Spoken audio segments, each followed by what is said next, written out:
Welcome to Nature Walk, the podcast where we explore the fascinating stories of our world. I'm your host, David, and I'm excited to share some amazing tales with you today. But first, let's take a detour into the world of sports, where a thrilling story has been unfolding on the golf course. Imagine being in the midst of a high-stakes competition, with millions of dollars on the line and the best athletes in the world vying for the top spot. That was the scene at the Genesis Invitational, a prestigious golf tournament hosted by none other than Tiger Woods. And what a finish it was! Jacob Bridgman held off a late charge from Rory McIlroy to claim his maiden PGA Tour victory by just one shot.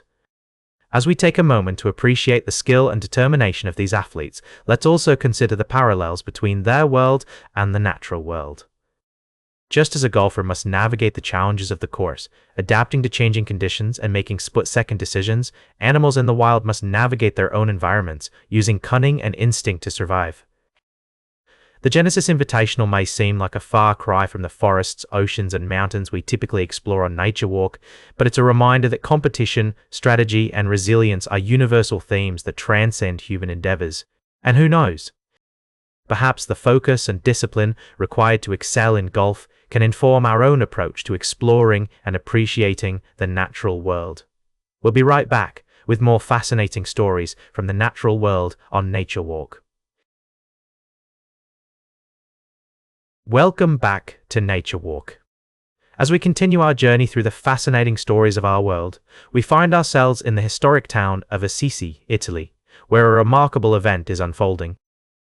The remains of St. Francis of Assisi, one of the most revered figures in Christianity, have been put on public display for the first time in nearly 800 years. This extraordinary occasion marks the 800th anniversary of his death in 1226. As we delve into this story, let's set the scene. The lower church of the Basilica of St. Francis of Assisi, a place of profound spiritual significance, is now home to the skeleton of the saint, carefully placed in a nitrogen-filled plexiglass case. This poignant display has drawn thousands of pilgrims and visitors from around the globe, all eager to catch a glimpse of the remains of the patron saint of Italy, animals, and the environment. St. Francis, born in 1181 or 1182, was a true pioneer of his time. He renounced his wealth and dedicated his life to serving the poor, founding the Franciscan order, which would go on to have a profound impact on the world. His legacy extends far beyond the realm of spirituality. He is also celebrated for his love and compassion towards all living creatures. As we reflect on the life and teachings of St. Francis, we're reminded of the importance of living in harmony with nature and treating all beings with kindness and respect. His message of simplicity, humility, and environmental stewardship is as relevant today as it was centuries ago. The display of St. Francis's remains will continue until March 22, and it's expected that nearly 400,000 people will have visited by then. This unique opportunity has sparked a sense of wonder and awe among those who have seen the skeleton, and it serves as a powerful reminder of the enduring legacy of this remarkable individual.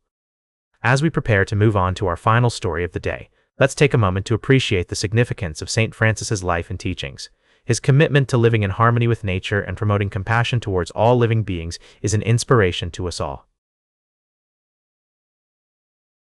Welcome back to Nature Walk, where we've been journeying through the wonders of the natural world.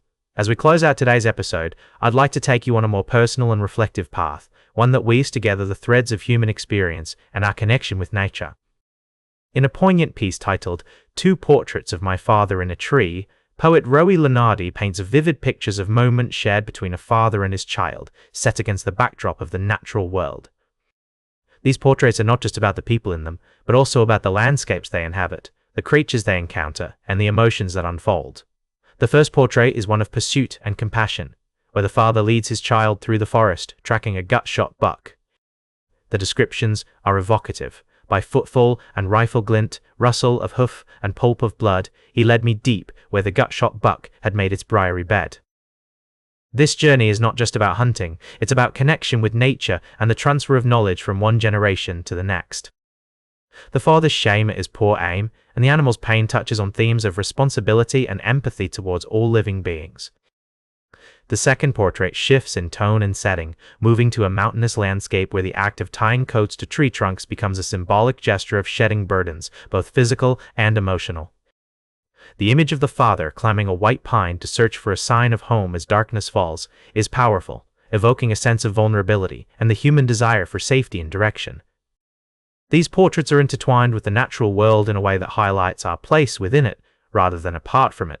They speak to broader ecological patterns and the importance of preserving these connections for future generations. The act of climbing a tree, whether to escape or to find one's way, is an evolutionary echo of our ancestors, who once lived among the branches. As we reflect on these stories, we're reminded of the intricate web of life that binds us all together. The deer, the trees, the buzzards, each plays a role in the ecosystem, and each has a story to tell about resilience, adaptation, and the cycle of life. In our own lives, as we navigate through challenges and uncertainties, looking to nature can provide guidance and solace. It reminds us that we are part of something much larger than ourselves, something that transcends our immediate concerns and connects us to every creature, past, present, and future. As we close this episode of Nature Walk, I encourage you to step outside, breathe in the fresh air, listen to the sounds around you, and remember that you are a part of this grand tapestry. Whether it's a forest, a mountain, or your own backyard, nature has the power to inspire, to heal, and to connect us in ways both profound and simple. That's all for today's Nature Walk. Remember to like, share, and subscribe, and until next time, keep exploring your natural world.